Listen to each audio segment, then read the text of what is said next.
Hello friends, welcome to my channel Aarambh classes. आज के इस वीडियो में हम लोग बीपीएससी टीआरई में पीजीटी हिंदी में जो भी क्वेश्चंस पूछे गए हैं उसको आपके साथ डिस्कस करेंगे। इस बुक में टीआरई 1, टीआरई 2 और टीआरई 3 के क्वेश्चन पेपर डिटेल्ड सॉल्यूशन के साथ दिया हुआ है। तो बिना देर किए चलिए आज का ये वीडियो शुरू करते हैं। इस वीडियो में हम लोग टीआरई 1 में पीजीटी हिंदी में जो भी क्वेश्चंस पूछे गए हैं उसको आपके साथ डिस्कस करेंगे। क्वेश्चन नंबर 41 है, डॉक्टर धीरेन्द्र वर्मा ने वैदिक ध्वनियों की संख्या मानी है। इसका सही आंसर है ऑप्शन ए 13 स्वर 38 व्यंजन कुल 51 ध्वनियाँ। अगला प्रश्न है, खुसरो की रचना खालिक बारी वस्तुतः है। इसका सही आंसर है ऑप्शन ए उपर्युक्त में से कोई नहीं। खुसरो की रचना खालिक बारी वस्तुतः अरबी, फारसी तथा हिंदी के छंदबद्ध पर्यायवाची शब्दकोश हैं। अगला प्रश्न है, विकास की दृष्टि से प्राकृत की पूर्वकालीन अवस्था का नाम है। इसका सही आंसर है ऑप्शन सी पाली। विकास की दृष्टि से प्राकृत की पूर्वकालीन अवस्था का नाम पाली है। विकास की दृष्टि से भाषा का विकास इस प्रकार है: संस्कृत, पाली, प्राकृत, अपभ्रंश, अवहट और हिंदी।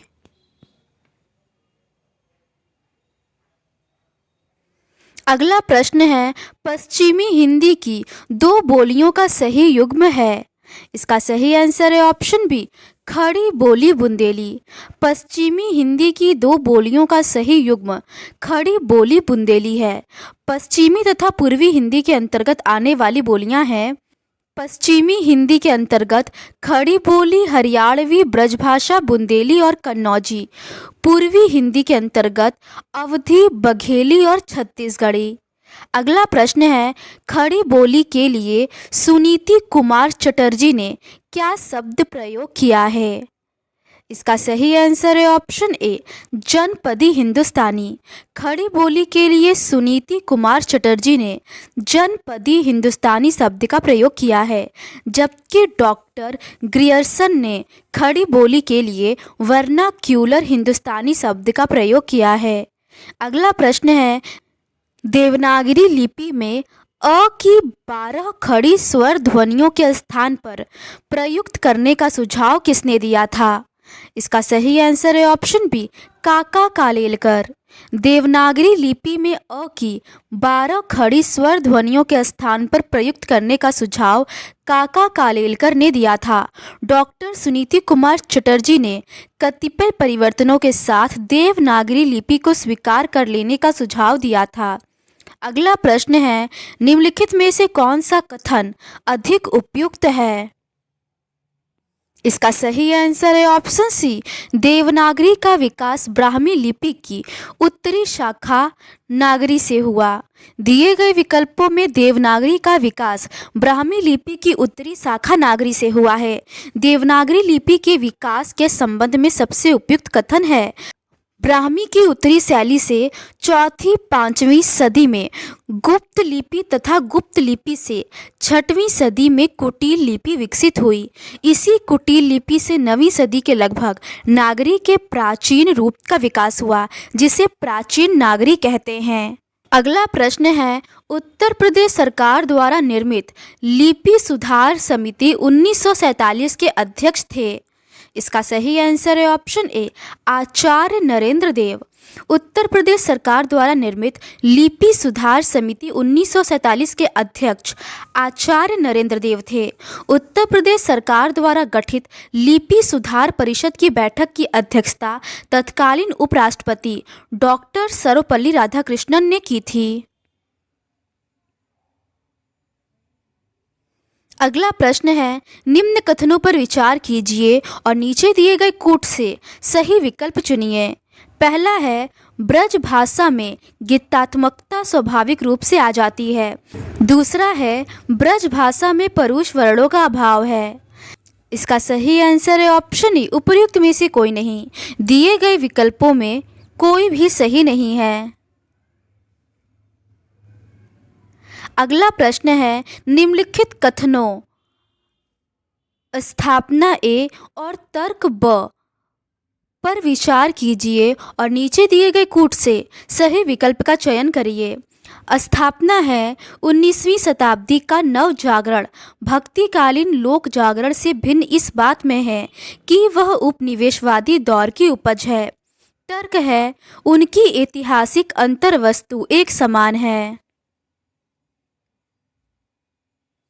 इसका सही आंसर है ऑप्शन बी, अ सही है और ब गलत है। स्थापना 19वीं शताब्दी का नव जागरण भक्तिकालीन लोक जागरण से भिन्न इस बात में है कि वह उपनिवेशवादी दौर की उपज है।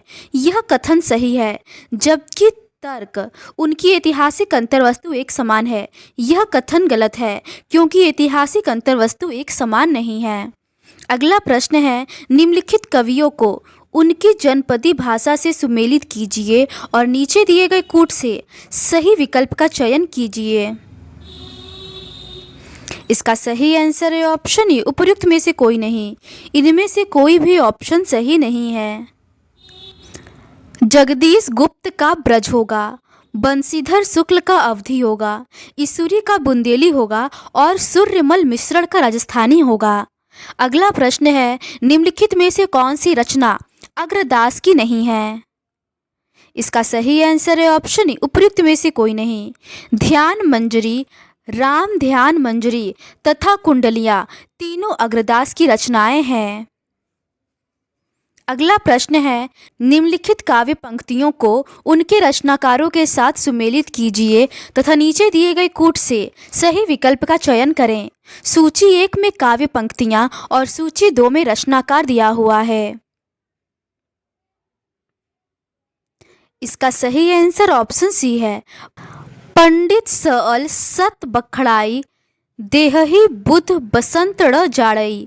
इसका सरहपा होगा 12 बरस ले कुकर जिए ओ 13 ले जिए सियार।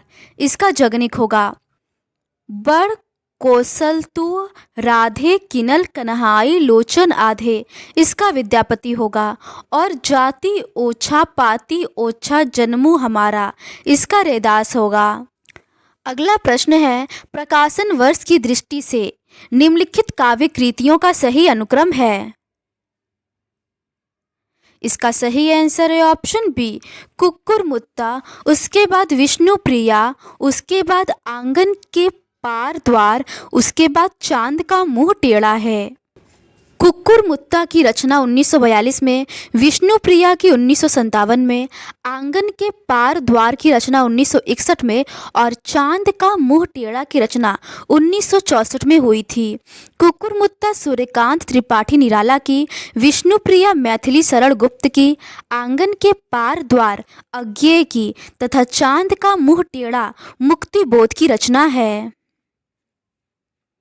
अगला प्रश्न है, निम्नलिखित कथनों स्थापना अ और तर्क ब पर विचार कीजिए और नीचे दिए गए कूट से सही विकल्प का चयन कीजिए।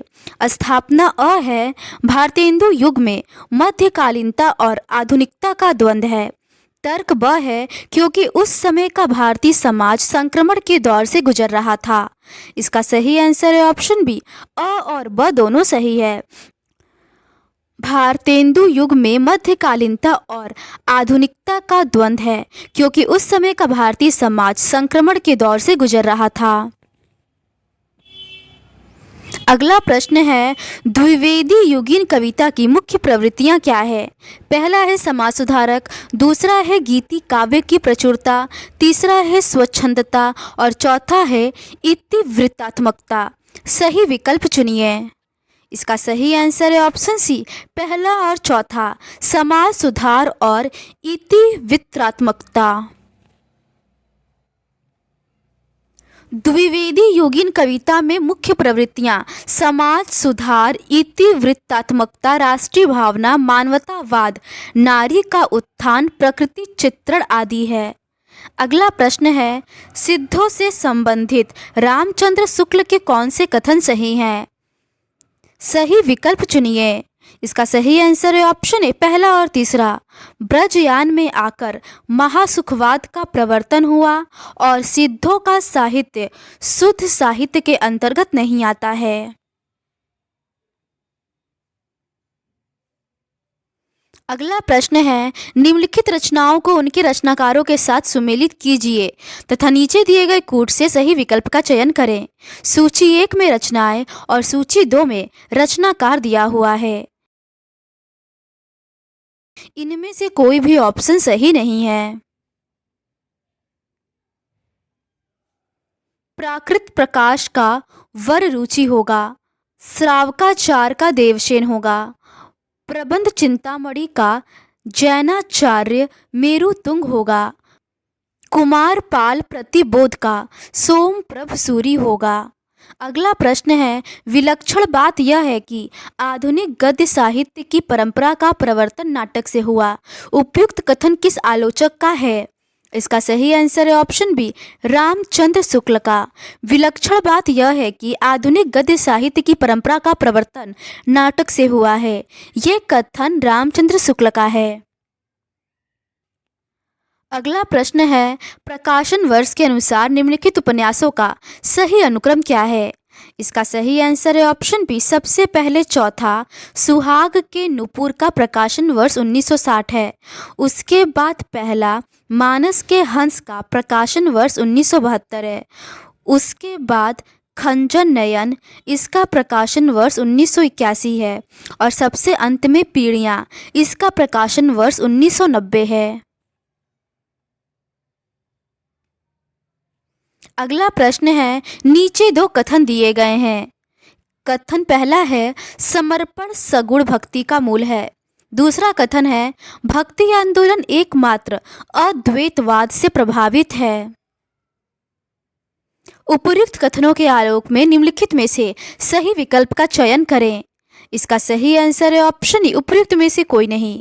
समर्पण सगुण भक्ति का मूल है, यह कथन सत्य है, जबकि भक्ति आंदोलन एकमात्र अद्वैतवाद से प्रभावित है, यह कथन गलत है। क्योंकि भक्ति आंदोलन विशिष्टता द्वैतवाद, अद्वैतवाद, शुद्धता द्वैतवाद तथा द्वैताद्वैतवाद से प्रभावित है। अगला प्रश्न है, पहली ताव न अनुहरई गोरी मुह कमलस, अछिड़ी पुनी उन्मयी पड़ी पैली चंदस। प्रस्तुत काव्य पंक्ति किस कवि की है? इसका सही आंसर है ऑप्शन बी, हेमचंद्र। ये पंक्ति कवि हेमचंद्र की है। अगला प्रश्न है, स्वयंभू का रामायण को हिंदी का सबसे पुराना और सबसे उत्तम काव्य किसने माना है?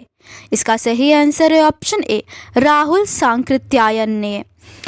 स्वयंभू को रामायण का सबसे पुराना और सबसे उत्तम काव्य राहुल सांकृत्यायन ने माना है। अगला प्रश्न है, प्रेम की पीर ही लेकर इनकी वाणी का प्रादुर्भाव हुआ। प्रेम मार्ग का ऐसा प्रवीण और धीर पथिक तथा जम्बादानी का ऐसा दावा रखने वाला ब्रजभाषा का कोई दूसरा कवि नहीं हुआ। आचार्य रामचंद्र शुक्ल ने प्रस्तुत कथन किस कवि को आधार बनाकर कहा है? इसका सही आंसर है ऑप्शन सी, घनानंद। प्रेम की पीर ही लेकर इनकी वाणी का प्रादुर्भाव हुआ। प्रेम का मार्ग ऐसा प्रवीण और धीर पथिक तथा जम्बादानी का ऐसा दावा रखने वाला ब्रजभाषा का कोई दूसरा कवि नहीं है। आचार्य रामचंद्र शुक्ल ने प्रस्तुत कथन रीतिकालीन कवि घनानंद को आधार बनाकर कहा है। घनानंद रीति मुक्ति धारा के कवि हैं। इनकी प्रमुख रचनाएं सुजान सार, इश्कलता, विरह लीला, वियोग बेली, कोकसार, कृपाकंद आदि है। अगला प्रश्न है, पंत जी ने समाजवाद के प्रति भी रुचि दिखाई है और गांधीवाद के प्रति भी। ऐसा प्रतीत होता है कि लोक व्यवस्था के रूप में तो समाजवाद की बातें उन्हें पसंद हैं और व्यक्तिगत साधना के लिए गांधीवाद की बातें। पंत के संबंध में यह कथन किस आलोचक का है? इसका सही आंसर है ऑप्शन बी, रामचंद्र शुक्ल का। पंत जी ने समाजवाद के प्रति भी रुचि दिखाई है और गांधीवाद के प्रति भी। ऐसा प्रतीत होता है कि लोक व्यवस्था के रूप में तो समाजवाद की बातें उन्हें पसंद है और व्यक्तिगत साधना के लिए गांधीवाद की बातें। पंत के संबंध में ये कथन आलोचक रामचंद्र शुक्ल का है। आचार्य रामचंद्र शुक्ल की प्रथम सैद्धांतिक आलोचना काव्य में रहस्यवाद को माना जाता है। शुक्ल जी की प्रमुख आलोचनात्मक कृतियां हैं गोस्वामी तुलसीदास, जायसी ग्रंथावली, भ्रमर गीत सार और रश्मि मानसा। अगला प्रश्न है, बिहारी अकेले कवि हैं जिन्होंने ग्रामीण संस्कृति के विरुद्ध घृणा की अभिव्यक्ति की है। यह कथन किस आलोचक का है? इसका सही आंसर है ऑप्शन बी, बच्चन सिंह का। बिहारी अकेले कवि हैं जिन्होंने ग्रामीण संस्कृति के विरुद्ध घृणा की अभिव्यक्ति की है। यह कथन आलोचक बच्चन सिंह का है। बच्चन सिंह की प्रमुख आलोचनात्मक कृतियां हैं क्रांतिकारी कवि निराला, रीतिकालीन कवियों की प्रेम व्यंजना, हिंदी नाटक, बिहारी का नया मूल्यांकन आदि। अगला प्रश्न है, कठोपनिषद की यम नचिकेता कहानी पर आधारित रचना कौन सी है? इसका सही आंसर है ऑप्शन ए, आत्मजयी। कठोपनिषद की यम नचिकेता कहानी पर आधारित रचना आत्मजयी है। आत्मजयी कृति के लेखक कुंवर नारायण है। कुंवर नारायण की प्रमुख कृतियां चक्रव्यूह, परिवेश, हम तुम, आमने सामने, इन दिनों आदि है। अगला प्रश्न है, जन्म काल के अनुसार निम्नलिखित रचनाकारों का सही अनुक्रम है। इसका सही आंसर है ऑप्शन बी, माखनलाल चतुर्वेदी, सिया राम सरल गुप्त, बालकृष्ण शर्मा नवीन, भगवती चरण वर्मा। माखनलाल चतुर्वेदी का जन्म 1889 में है। सिया राम सरल गुप्त का जन्म 1895 में हुआ। बालकृष्ण शर्मा नवीन का जन्म 1897 में हुआ और भगवती चरण वर्मा का जन्म 1903 में हुआ। अगला प्रश्न है, नई कहानी आग्रहों की कहानी नहीं है, प्रवृत्तियों की हो सकती है और उसका मूल स्रोत है जीवन का यथार्थ बोध और इस यथार्थ को लेकर चलने वाला वह विराट मध्य और निम्न मध्य वर्ग है जो अपनी जीवन शक्ति से आज के दुर्दांत संकट को जाने अनजाने झेल रहा है। नई कहानी के संदर्भ में उपयुक्त कथन किस लेखक का है? इसका सही आंसर है ऑप्शन ई, उपयुक्त में से कोई नहीं। नई कहानी आग्रहों की कहानी नहीं है, प्रवृत्तियों की हो सकती है और उसका मूल स्रोत है जीवन का यथार्थ बोध और इस यथार्थ को लेकर चलने वाला वह विराट मध्य और निम्न मध्य वर्ग है जो अपनी जीवन शक्ति से आज के दुर्दांत संकट को जाने अनजाने में झेल रहा है। नई कहानी के संदर्भ में उपयुक्त कथन कमलेश्वर का है। अगला प्रश्न है, निम्नलिखित में से कौन सी बातें केशव दास के बारे में रामचंद्र शुक्ल ने कही है? सही विकल्प चुनिए। इसका सही आंसर है ऑप्शन ए, पहला, दूसरा और तीसरा। केशव को कवि हृदय नहीं मिला था, उनमें वह सहृदयता और भावुकता भी न थी जो एक कवि में होनी चाहिए। वे संस्कृत साहित्य से सामग्री लेकर अपने पांडित्य और रचना कौशल की धाक जमाना चाहते थे। ये तीनों ही कथन सही है।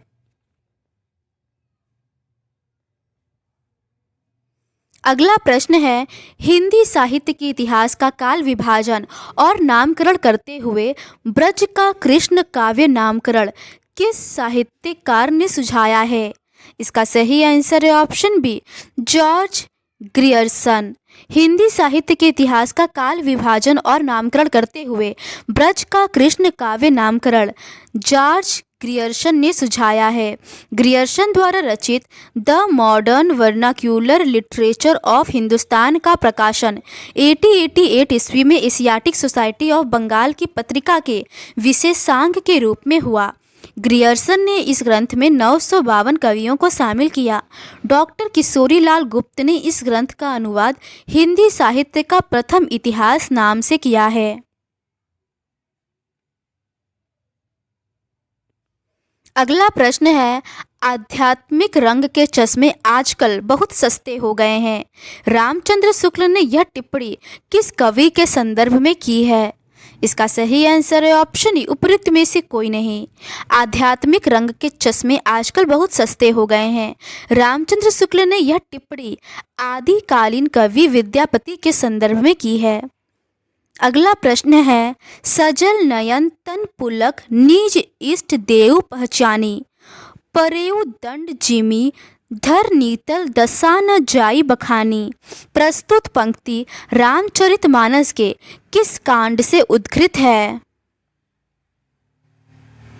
इसका सही आंसर है ऑप्शन ए, अयोध्या कांड। प्रस्तुत पंक्ति रामचरितमानस के अयोध्या कांड से उद्धृत है। रामचरितमानस महाकाव्य के रचयिता तुलसीदास हैं। इस महाकाव्य में 8 कांड हैं, जो है बालकांड, अयोध्या कांड, अरण्य कांड, किष्किंधा कांड, सुंदर कांड, लंका कांड, उत्तरकांड।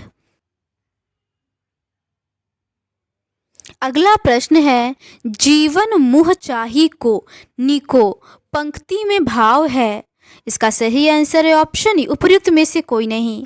जीवन मुह चाही को निको पंक्ति में असूया भाव है। असूया एक संचारी भाव है जिसमें किसी के सुख को न सहकर उसे हानि पहुंचाने का विचार होता है। अगला प्रश्न है, कामायनी के निम्न सर्गों का सही अनुक्रम है। इसका सही आंसर है ऑप्शन बी, कर्म, ईर्ष्या, ईड़ा, स्वप्न। कामायनी के निम्न सर्गों का सही अनुक्रम है ईड़ा, कर्म, स्वप्न, ईर्ष्या। कामायनी महाकाव्य के रचयिता जयशंकर प्रसाद हैं। कामायनी में कुल 15 सर्ग हैं, जिनका सही अनुक्रम है चिंता, आशा, श्रद्धा, काम, वासना, लज्जा, कर्म, ईर्ष्या, ईड़ा, स्वप्न, संघर्ष, निर्वेद, दर्शन, रहस्य और आनंद। आयोग ने इसका आंसर ऑप्शन सी को माना था, ईड़ा, कर्म, स्वप्न और ईर्ष्या, जो कि गलत है। अगला प्रश्न है, प्रसाद के नाटकों का शरीर जहाँ पूर्ण साहित्यिक है, वहाँ उनका मन अनिवार्यतः ऐतिहासिक है और उनकी आत्मा शुद्ध साहित्यिक। नाटककार प्रसाद के बारे में उक्त मत किसने दिया?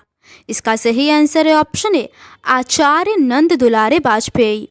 प्रसाद के नाटक का शरीर जहाँ पूर्ण साहित्यिक है, वहाँ उनका मन अनिवार्यतः ऐतिहासिक है और उनकी आत्मा शुद्ध साहित्यिक। नाटककार प्रसाद के बारे में ये मत आचार्य नंद दुलारे वाजपेयी ने दिया है। अगला प्रश्न है, मुक्ति बोध की प्रतिबंधित रचना का नामोल्लेख कीजिए। इसका सही आंसर है ऑप्शन सी, भारत इतिहास और संस्कृति। भारत इतिहास और संस्कृति मुक्ति बोध की प्रतिबंधित रचना है। मुक्ति बोध की अन्य रचनाएं हैं नए साहित्य का सौंदर्य शास्त्र, कामायनी एक पुनर्विचार, नई कविता का आत्मसंघर्ष तथा अन्य निबंध, समीक्षा की समस्याएं, एक साहित्यिक की डायरी आदि। अगला प्रश्न है, भारतेंदु कृत निम्नलिखित नाटकों को उनके नाट्य रूप के साथ सुमेलित कीजिए तथा नीचे दिए गए कूट से सही विकल्प का चयन करें।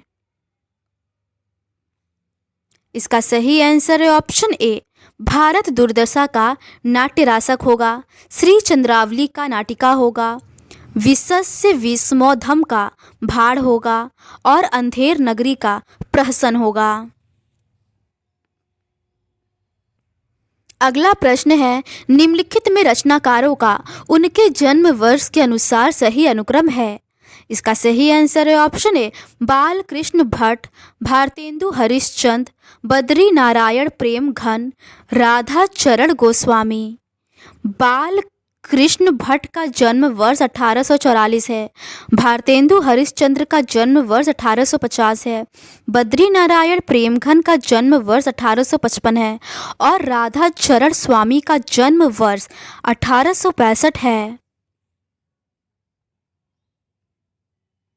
अगला प्रश्न है, निम्नलिखित उपन्यासों के पात्रों का सही मिलान कीजिए तथा नीचे दिए गए कूट से सही विकल्प का चयन करें।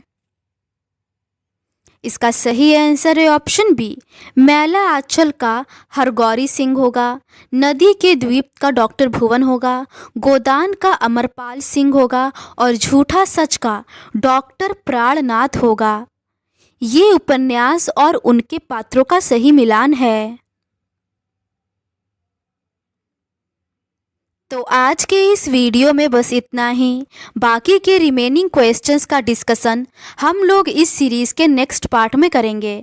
अगर आपको ये सीरीज़ पसंद आती है तो please do subscribe to my channel and like this video. Thank you.